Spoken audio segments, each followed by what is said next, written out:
continuar con nuestro estudio de las 7 cartas del Apocalipsis y vamos a seguir con la segunda parte de donde quedamos en la filmina, iniciando con la filmina 15 y los versículos 2 y 3.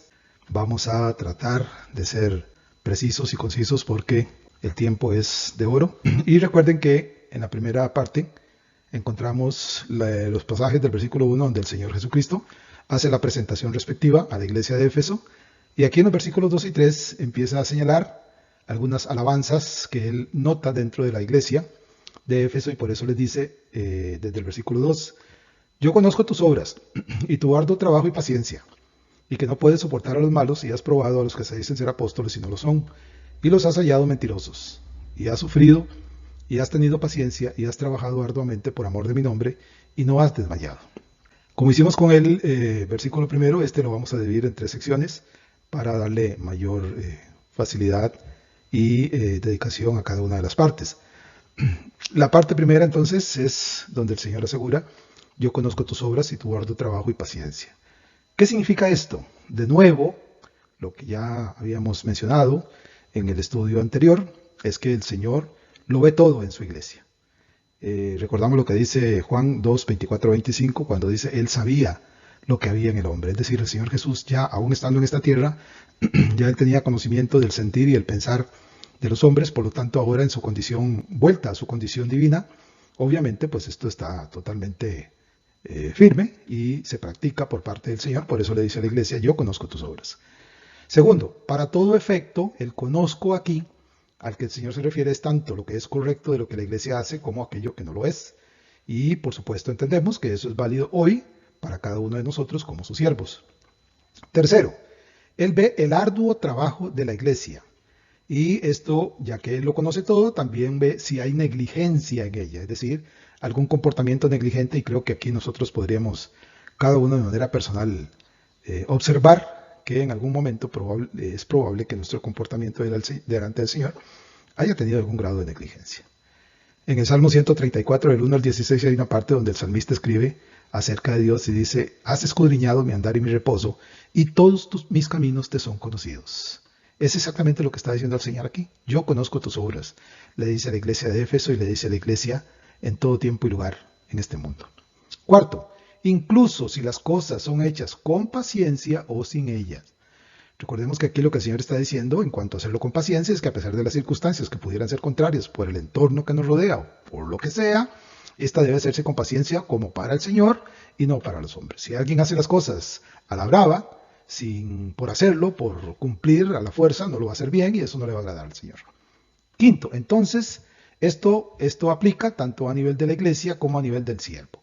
Recuerden el principio que señalábamos desde que iniciamos allá en la primera parte, y es que esto es tanto para el momento de la iglesia de Éfeso hace 2000 años, como para la iglesia del Señor a lo largo del tiempo hasta nuestros días, y hoy no solo le cae a la iglesia como el cuerpo del Señor, sino a cada uno de los siervos que la componemos.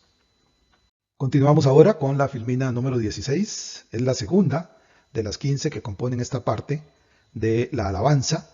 Y ya vimos la primera parte donde el Señor afirma: conozco tus obras. Vamos con la segunda, en la que el Señor dice: y que no puedes soportar a los malos. ¿Qué significa esta expresión? ¿Qué es lo que ellos no soportaban y quiénes eran los malos? Bueno, en el primer punto tenemos que el Señor alaba a la iglesia por una actitud correcta. Esto es importante destacarlo porque recuerden que en todo momento nuestros actos, pensamientos y todo lo que hagamos y dejemos de ser están sometidos al escrutinio divino, a la aprobación o el rechazo por parte del Señor. Aquí la actitud de la iglesia en este punto es correcta. Segundo, lo que los efesios no podían soportar era la enseñanza de un evangelio corrupto, y lo cual es notable, por supuesto, también de lo cual debemos aprender nosotros. Ellos lo recibieron sano por parte del apóstol Pablo, según lo podemos ver en Hechos 20:31. Recordemos que Pablo estuvo 3 años viviendo en Éfeso para enseñar a los miembros de la iglesia. Él fundó la iglesia y para enseñar a los miembros de la iglesia de lo que era el verdadero evangelio del Señor Jesucristo. Tercero, esto los llevó a enfrentar a los malos, es decir, a los falsos apóstoles, quienes trataban de venderles un evangelio diferente. También debemos recordar aquí que ya Pablo había hecho una advertencia en este sentido en Gálatas 1:8, cuando advirtió a los de Galacia que si alguien llegaba a contarles un evangelio diferente que aquel que les había enseñado, fuese un ángel, fuese quien fuera, incluso si era el mismo, ese debía ser un evangelio anatema, un evangelio maldito, porque estaban diciéndoles mentiras y estaban tratando de engañarlos. Y cuarto, en esto la iglesia de Éfeso fue firme, intolerante y sólida con respecto a rechazar de manera categórica todo aquello que no se ajustaba a la enseñanza que ellos habían recibido por parte del apóstol Pablo en primera instancia y por los pastores que habían tenido el cargo en su momento y a lo largo de los años. Continuamos con la Filmina 17, la tercera de 15, y estamos siempre en el punto 2, en el cual el Señor alaba a la iglesia de Éfeso y le dice que no puede soportar a los malos. Estábamos viendo lo que es el significado de esta expresión, sobre a quiénes se refiere, quiénes serán esos malos, y en el punto quinto aquí tenemos una alerta.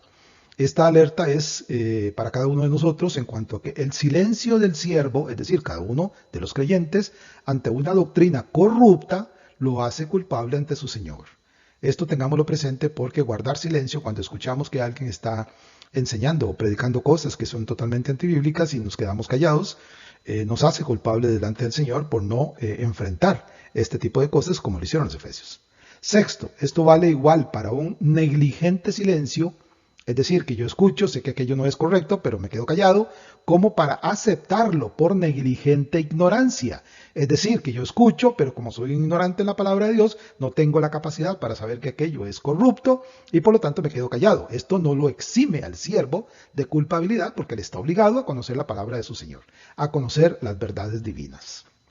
Séptimo, la verdad de la palabra de Dios, y tengámoslo absolutamente claro, es que jamás de los jamases se negocia. La palabra del Señor es perpetua, firme, sólida, inmutable, invariable. Nunca cambia y por lo tanto jamás puede venir alguien a tratar de vendernos una idea que se salga de la norma de interpretación correcta de la palabra de Dios. Octavo, siempre, tengámoslo presente, siempre es mejor el desprecio del mundo que el enojo de Dios. Es mejor que el mundo nos rechace, es mejor que el mundo nos desprecie, mejor que el mundo nos haga a un lado antes que Dios se vaya a enojar con nosotros por no asumir nuestra responsabilidad para rechazar toda falsedad que llegue hasta nosotros. Continuamos con la Filmina 18, la cuarta de 15, estamos siempre en el punto número 2. Has probado a los que se dicen ser apóstoles y no lo son, y los has hallado mentirosos. La segunda nota importante aquí es que la afirmación has probado equivale a someter a prueba a algo o a alguien para determinar si aquello es correcto o si en este caso si está en lo cierto. En el punto 1 de esta afirmación, los que fueron probados son los malos, que llegaban a la iglesia de Éfeso o que nacían dentro del grupo de creyentes. Es decir, gente que aparentemente creyó, que nacieron dentro de la iglesia en apariencia, pero que con el paso del tiempo fueron desviándose en cuanto a la correcta doctrina y luego empezaron a enseñar barbaridades como lastimosamente sabemos que hoy se está produciendo. Esto lo podemos ver también en Gálatas 1 del 6 al 8. En el segundo puesto de esta afirmación, puntualmente, aquellas personas eran probados para determinar si eran verdaderos apóstoles del Señor o si no lo eran. Esos eran gente que llegaba arrogándose el título y el derecho de ser apóstoles, lo cual ya de por sí es una señal de alarma para los creyentes como lo es hoy en día. Tercero, el celo de los efesios y su conocimiento escritural les permitía reconocer a los que, llamándose apóstoles, en realidad no lo eran. Esto es importante. ¿Por qué los podían reconocer y rechazar? Pues simple y sencillamente porque la enseñanza sólida que habían recibido y el apego a la enseñanza que habían recibido les permitía determinar que aquello que venían a enseñar estos supuestos apóstoles se salía completamente de la enseñanza que Pablo les había dejado en principio y que luego los siguientes pastores les dieron, por lo cual ellos tenían la capacidad doctrinal para determinar esto. Les recomiendo ver 2 de Pedro 2, 1 y 3 y Judas 1 del 3 al 4, donde se habla de falsos maestros que ya había sido profetizado por Pedro y por Judas, llegarían en todo tiempo a la iglesia y sobre todo hoy en estos últimos tiempos. Seguimos ahora con la Filmina número 19, la quinta de las 15. Estamos todavía en el punto número 2 y has probado a los que se dicen ser apóstoles y no lo son, y ahora enfatizamos en lo que afirma y los has hallado mentirosos. Esta afirmación, ya como lo dije anteriormente, lo que trata es cuando dice has probado, lo que trata es someter a juicio o a revisión, a prueba a algo o a alguien que hace, en este caso, en cuanto a los que dicen ser apóstoles, hacen una afirmación sobre un aspecto escritural que es necesario confrontar con la escritura para saber si esta es correcta o si es falsa. Entonces, bajo esta tesitura, en el punto 4, tenemos que, por lo cual, la conclusión final a la que llegaron los efesios al escuchar a estos mencionados apóstoles y comparar lo que ellos decían con la doctrina que ya ellos tenían, determinan que son mentirosos. Dicen, los has hallado mentirosos. Es decir, lo que ellos dicen es antibíblico, antiescritural. Por lo tanto, están mintiendo con respecto a la verdad de la palabra de Dios. Esto es importantísimo, por favor, esto es vital, que tengamos la capacidad escritural para determinar cuándo alguien está tratando, como decimos aquí, meternos un 10 con hueco, que es completamente falso. En el punto 5, es decir, su doctrina es falsa y herética. No solo es grave porque sea falsa, sino porque es herética, porque dice mentiras y porque afrenta la verdad divina. Lo que está haciendo una herejía, una falsedad, es refutar a la palabra de Dios. Está negando la misma palabra de Dios, ya sea quitándole o agregándole. Y recuerden que esta es una estrategia que Satanás usa desde siempre, tratando de quitarle o agregarle a la palabra de Dios para confundir a los creyentes. Sexto, trayendo esto al hoy, a este momento, esta forma de actuar de los efesios debería ser la forma en que la iglesia del Señor debería comportarse. Y no solo la iglesia como un todo, como el cuerpo de Cristo, sino que como los siervos que conformamos ese cuerpo de Cristo, individualmente cada uno de nosotros deberíamos hacer lo mismo que hicieron los efesios y por los cuales el Señor les alababa. Ahora, una pregunta de lo cual yo debo responder a mí mismo sin tratar de evitar la respuesta. ¿Soy capaz yo en este momento de hallar un mentiroso? Esto es importante porque si mi respuesta es que no soy capaz, significa que me falta mucho conocimiento y más estudio y lectura de la palabra de Dios. Si yo digo que tengo un conocimiento razonable en el cual estoy creciendo y estoy madurando y que puedo determinar cuando alguien me está diciendo una mentira, pues magnífico. Hay que seguir por ese camino porque eso es exactamente lo que el Señor quiere y por lo cual, repito, alabó a la iglesia de los Efesios, de la cual el Señor espera que cada uno de nosotros se comporte de manera idéntica. Pasamos ahora a la filmina siguiente, la número 20, la sexta de 15, y estamos en el tercer componente de los versículos 2 y 3, es donde dice, y has sufrido, y has tenido paciencia, y has trabajado arduamente, y no por amor de mi nombre, y no has desmayado.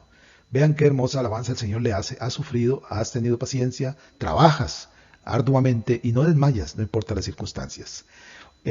Como tercer aspecto de esto, señalamos que esta es una verdad que ya señalada en que estas 7 cartas se aplican en todo tiempo y lugar de la iglesia. ¿Por qué? Porque esto es el ideal del comportamiento de la iglesia del Señor. Aunque si bien es cierto, en este país donde vivimos, en Costa Rica, gracias al Señor, estas circunstancias de ser perseguidos por la causa de Cristo no se da, por lo menos no se da en estos tiempos. Hay lugares en el mundo donde sí verdaderamente los siervos de Dios tienen que sufrir y ser perseguidos y ser probados y ser buscados para hacerles daño. Entonces esta es una verdad que, repito, se repite a lo largo del tiempo y que cada uno de nosotros debe tener presente y darle gracias a Dios por el lugar donde vivimos, en este caso en este país. En el punto 1, esto es que lo dicho aquí, ya sea positivo o negativo, es visible en la iglesia del Señor en todo tiempo. Lo que el Señor está señalando, es decir, esto de has sufrido, tenido paciencia, trabajado arduamente por amor de mi nombre y no has desmayado. Esto es visible para la gente, es visible para los miembros de la iglesia, es visible para el Señor y recuerden que también es visible para el maligno. Si él nota que esto está pasando dentro de la iglesia del Señor, pues obviamente tratará de ver cómo hace caer a los miembros de la iglesia con algunas mentiras, con algunas tentaciones y sobre todo con algunas falsedades. 2. Así el Señor le dice a su iglesia, has sufrido. Lo que sin duda está aludiendo a que la iglesia de Éfeso en su momento sufrió persecución. Hay que recordar que Éfeso era una ciudad pagana, totalmente idólatra, por lo que todos los que vivían ahí, en el contexto en el cual estaba la iglesia del Señor, pues eran gente que no tenía ningún empacho en perseguir a los creyentes, sobre todo a los seguidores del Señor Jesucristo, porque aquellos que eran paganos e idólatras, eran hijos de Satanás, eran seguidores de Satanás por seguir a los ídolos y aún, además, como lo vamos a ver un poquito más adelante, tenían la persecución por parte de los judíos que eran quizás peores que los mismos paganos. Así que el Señor cuando le dice a la iglesia de Éfeso, sé que has sufrido, es porque la iglesia con toda seguridad sufría persecución. Sobre esto podemos buscar en Lucas 21:12 y en Juan 15:20, que como lo muestra además la historia de la iglesia a lo largo de los siglos, la iglesia del Señor ha sufrido persecución. Tercero, también le dice, has tenido paciencia. ¿Paciencia cuándo? En medio del sufrimiento. Es decir, el Señor reconoce que la iglesia ha sido perseguida y que a pesar de la persecución, la iglesia se ha mantenido firme en aquello que ellos creyeron y aceptaron como la salvación en su Señor Jesucristo. Seguimos con la Filmina número 21, la séptima de las 15, y siempre estamos en el punto 3. Has sufrido, has tenido paciencia. Hay que enfatizar un poco más aquí porque el sufrimiento aquí es el que se origina y se soporta por la causa de Cristo. Es decir, podrían haber otras circunstancias por las que un creyente pueda ser perseguido, pero hay que asegurarse que las causas para ser perseguido no sean porque el siervo se ha comportado mal o porque ha hecho cosas indebidas o porque ha infringido la ley. Eso es ya totalmente diferente, pero si sufre por la causa de su Señor, porque Él es un creyente verdadero y porque el entorno que lo rodea, incluso dentro de su familia, lo critican, lo tratan mal por la causa de Cristo, pues esa es la clase de sufrimiento a la cual verdaderamente se debe soportar con toda paciencia, porque hay que recordar que el mismo Señor Jesucristo lo advierte que así esto iba a suceder, por la causa de Él íbamos a ser perseguidos. Quinto, la paciencia aquí se refiere a resistencia o aguante alegre o esperanzado, aún en medio del sufrimiento. Esta es una frase que saqué del diccionario Strong en Eastword, que me pareció apropiado porque verdaderamente la paciencia aquí no es solamente estar soportando por soportar. Se refiere a resistencia y aguante alegre, vean lo importante, aguante alegre y esperanzado de que esto no va a durar para siempre, aún en medio de una ola de sufrimiento. Claro que esto es más fácil decirlo que experimentarlo y pasarlo, pero por lo menos la gente de Éfeso verdaderamente lo pudo sobrellevar. Sexto, es sin duda digno de admiración e imitación esta conducta por parte de la iglesia de Éfeso. Recuerda lo que hablábamos al principio, que estas enseñanzas de la iglesia se pueden extraer del momento de hace 2000 años y ponerla en el contexto de la iglesia de hoy, y es totalmente aplicable en todo momento a la iglesia y a cada uno de nosotros como creyentes. Séptimo, es de notar que esto no pasa desapercibido para el Señor. Es decir, que cuando el siervo o la iglesia sufren, tienen paciencia, trabajan arduamente por amor del Señor y no desmayan, eso no pasa desapercibido del Señor. El Señor lo nota y el Señor verdaderamente lo valora en toda su extensión porque Él espera de cada uno de los suyos y de la iglesia como un todo, que ese sea el comportamiento ideal que Él quiere y que Él espera de cada uno de nosotros para que podamos no solo crecer y madurar en obediencia y lealtad, sino que con nuestro testimonio podamos llevar a otros que se resisten al Señor Jesucristo y puedan ver la obra de Cristo en nosotros y ellos quisieran poder tenerla también y así llegar a conocer a su Salvador. Pasamos a la Filmina 22, la octava de 15, y siempre estamos en la tercera parte. Has trabajado arduamente por amor de mi nombre y no has desmayado. El cuarto aspecto relevante aquí es que se observa que el Señor mira tanto las acciones externas, es decir, cuando dice conozco tus obras, es lo que de manera externa y visible para todos los miembros de la iglesia de Éfeso hacían. Como también el Señor puede ver lo profundo del ser. Cuando dice no puede soportar a los malos, ese es un sentimiento que había en el corazón y en el entendimiento de cada uno de los efesios. Y el Señor podía ver. Por eso desde el principio en el versículo 2 decía, yo conozco tus obras, todas, internas y externas las conozco. Entonces el Señor puede ver tanto lo que hay dentro de mí como lo externo que yo hago. ¿Y qué hace su iglesia? Uno, en su punto número 1 de este punto 4 tenemos que por lo que no hay forma alguna, entendamos bien esto, no existe forma alguna que se haga o se deje de hacer o hacerlo para luego cobrar en el que el Señor no sepa la verdad. Es decir, hacer algo interesado, no hacerlo porque no quiero, o hacerlo para luego reclamarle o decirle al Señor que debe darme algo a cambio de aquello que yo he hecho. Cuando son estos sentimientos los que mueven el corazón de las personas, pues simple y sencillamente el Señor lo sabe y esa persona no va a recibir absolutamente nada. Como sabemos, y lamentablemente lo hemos visto, hay grupos religiosos en donde el favor del Señor se gana por las cosas que hago, lo cual no es válido. Porque antes de que lo que yo hago delante del Señor tenga valor para Él, primero tengo que creerle al Señor Jesucristo como mi Señor y Salvador, confesarle y verdaderamente hacerme su discípulo para ser adoptado como hijo de Dios. A partir de ese momento, las cosas que yo haga verdaderamente tienen valor delante de Dios. Antes, no. Segundo, la alabanza, cuando el Señor dice, has trabajado arduamente, no solo es visible para el Señor en el resultado de ese trabajo efectuado, sino en la intención y deseo de hacerlo bien.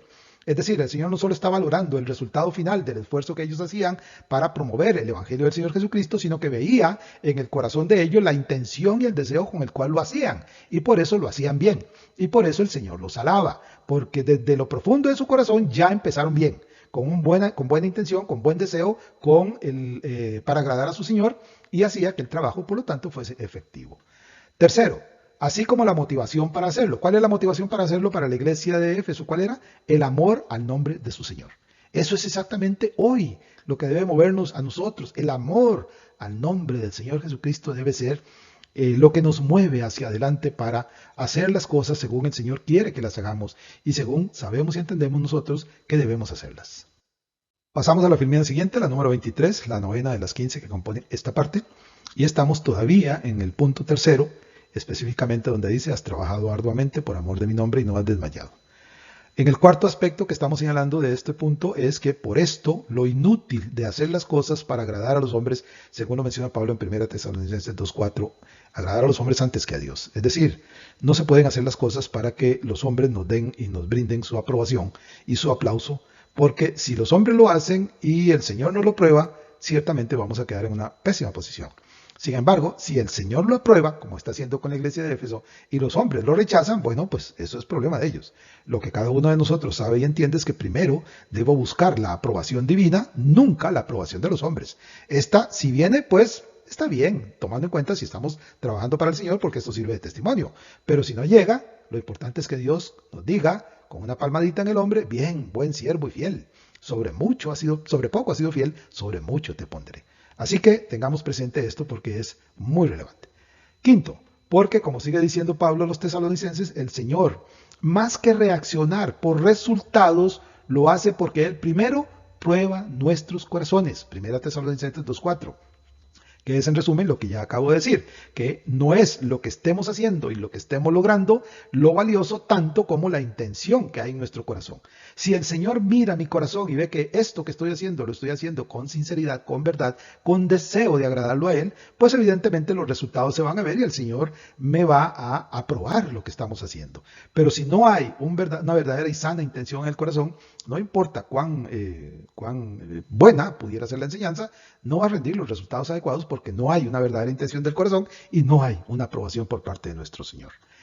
Sexto, es esta valoración lo que fija la aprobación o rechazo divino. Es decir, lo que el Señor vea en mi corazón, la intención de mi corazón es lo que al final el Señor me va a aprobar, si es una intención buena, una intención limpia, o el Señor va a rechazar si ve que no hay una verdad de agradarlo a Él y de cumplir con lo que Él me ha dicho que haga, que por lo menos haga lo de siervo inútil, haciendo aquello que Él me dice que haga.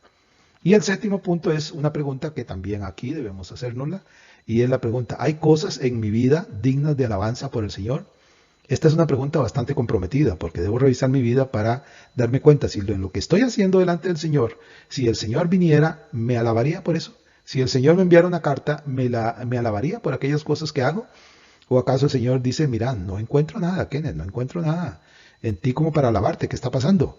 Esto sería no solo una causa de preocupación, sino de temor, porque ciertamente estamos obligados delante del Señor, y recordemos que aquel siervo que no cumpla con los mandamientos de su Dios en obediencia y fidelidad, pues se somete al juicio y al castigo de Dios, según nos lo enseña Hebreos 12:6, que el Señor somete a castigo a todo aquel que toma por hijo y reprende a todo aquel que es de su redil.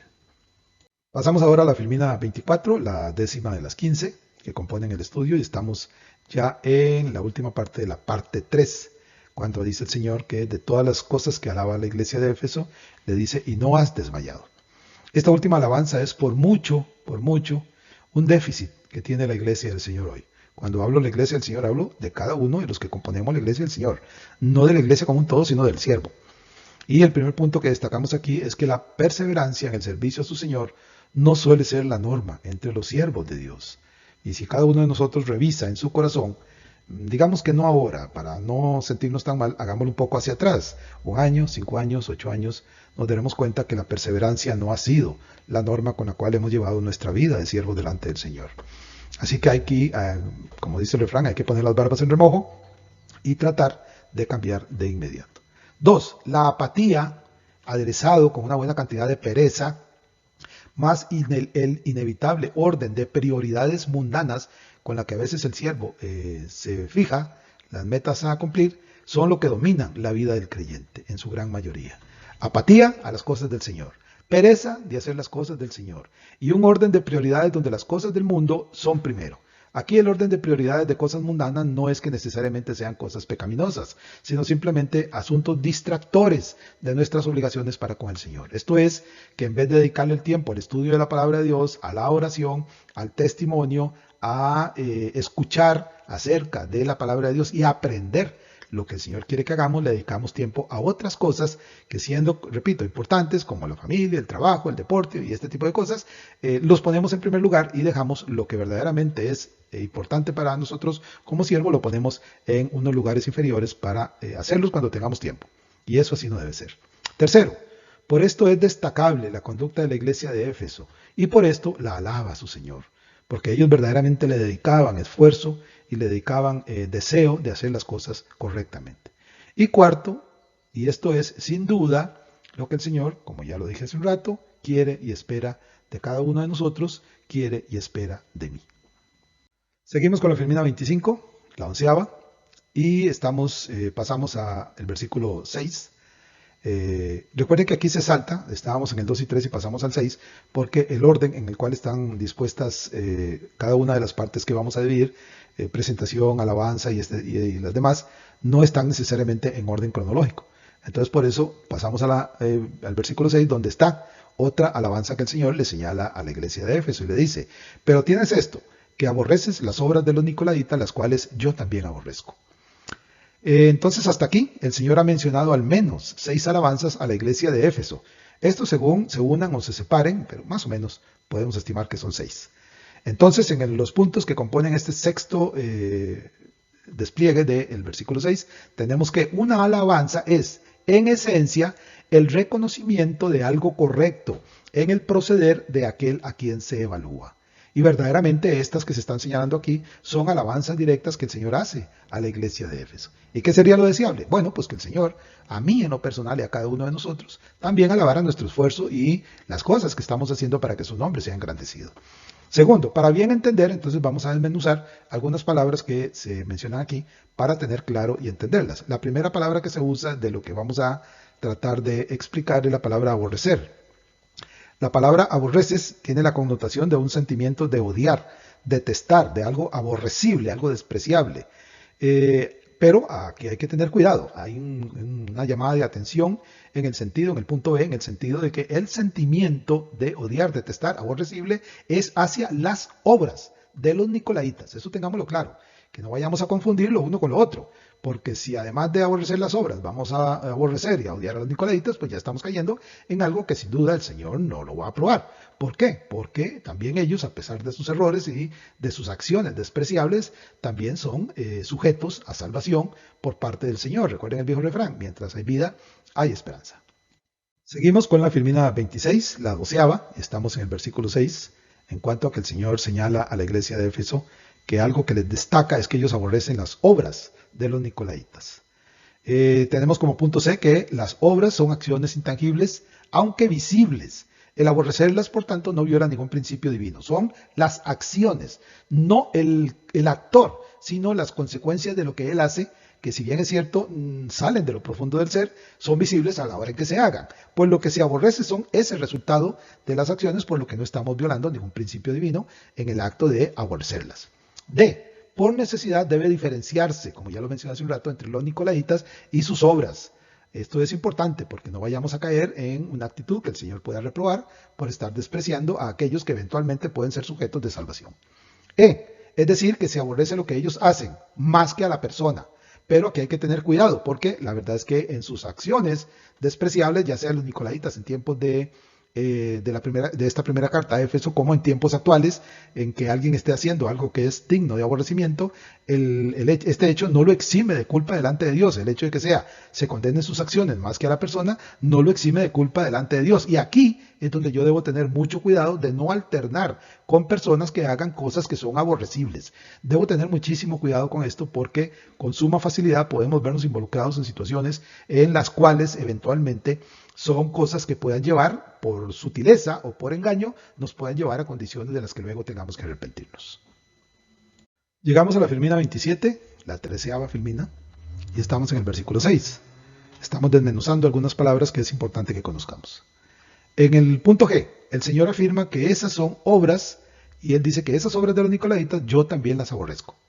Aquí hay que tener muchísimo cuidado porque por nada y para nada debe entenderse o debería entenderse que este sea un sentimiento impropio de Dios. Es decir, Cuando Dios dice yo aborrezco las obras de los nicolaitas, o yo aborrezco este o tal pecado, debemos tener mucho cuidado de pensar, porque esto sería algo que los enemigos de Dios lo pensarían y lo acusarían de manera inmediata. No podemos dejarnos llevar por una acusación tan absurda de pensar que esto es impropio de Dios. ¿Por qué? Porque el aborrecer de Dios nunca es movido por el sentimiento que domina al hombre.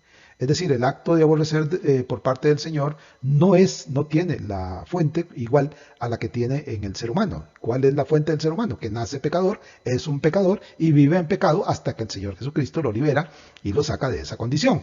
Ese es el mover del hombre y por eso es que hay absurdos de personas que acusan a Dios de sentimientos impropios. Y el segundo aspecto aquí es que su rechazo por parte del Señor está ligado a su santidad y justicia, que no toleran este tipo de cosas. ¿Por qué para Dios es aborrecible? Porque la santidad de Dios es perfecta y no puede jamás tolerar este tipo de cosas, porque su justicia es absolutamente perfecta y no puede dar su aprobación jamás a actos que son totalmente aborrecibles delante de su santidad y delante de su justicia. Pero repito, y además la palabra aquí, en cuanto a que Dios también los aborrece, está dicho en términos para la comprensión de cada uno de nosotros.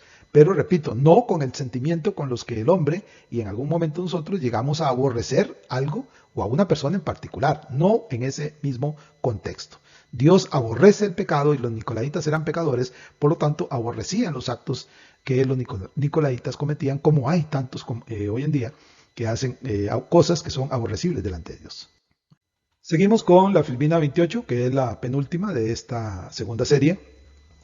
Es la 14ª de las 15 que lo componen. Siempre estamos en el versículo 6 y continuamos desmenuzando algunas palabras. En el punto I, la expresión de que el Señor aborrece este tipo de cosas, en términos contextuales lo que busca es mostrar el repudio divino a toda forma de pecado. Hay algunos pasajes que les recomendaría buscaran para que tengamos certeza de este tipo de cosas. Está en el Levíticos 26:18, versículo 21, versículo 24, versículo 28. Está en Josué 24:19, en Isaías 6:5 y en Isaías 59:2. Estos de los muchos versículos que podemos sacar, ahí hay una muestra de este repudio divino a toda forma de pecado, porque la santidad divina es tan perfecta que no tolera este tipo de cosas. J. No se dan detalles de cuáles eran esas obras de los nicolaitas. Y en esto, en el punto K, señalo que tampoco se requiere saberlo. Es decir, las razones por las que el Santo Espíritu no mostró en la revelación cuáles eran esos pecados, dice que no es necesario o importante que nosotros lo sepamos. Lo único que debemos saber es que Dios aborrecía este tipo de cosas y que la iglesia de Éfeso también lo aborrecía y por eso lo rechazaba. Eso es suficiente para el siervo fiel. El detalle de qué tipo de pecado era no es necesario conocerlo. Es decir, ya hay en este mundo y ahora pecados tan horripilantes que incluso son hasta innombrables y que ciertamente hacer una lista o detallarlos no es necesario para saber que son cosas que Dios aborrece y a los cuales el siervo de Dios debe huir de ellos. L. El conocimiento y la madurez del siervo le enseña a reconocer el pecado aunque se disfrace de piedad. Esto tengámoslo claro porque verdaderamente hay una verdad y es que si uno crece en conocimiento y madurez de la palabra de Dios, aprende y tiene la capacidad para reconocer el pecado aunque éste venga disfrazado de piedad. Y solo cuando se llega a ese estado de conocimiento y madurez, el pecado es identificable por el siervo cuando lo ve venir a la distancia. Si no la alcanza, porque no quiere o por las razones que él se quiera explicar, ciertamente puede ser susceptible de caer y recibir la aprobación de su Señor. Llegamos así a la Filmina 29, que es la última de esta parte de la enseñanza, la segunda parte de la iglesia a Éfeso.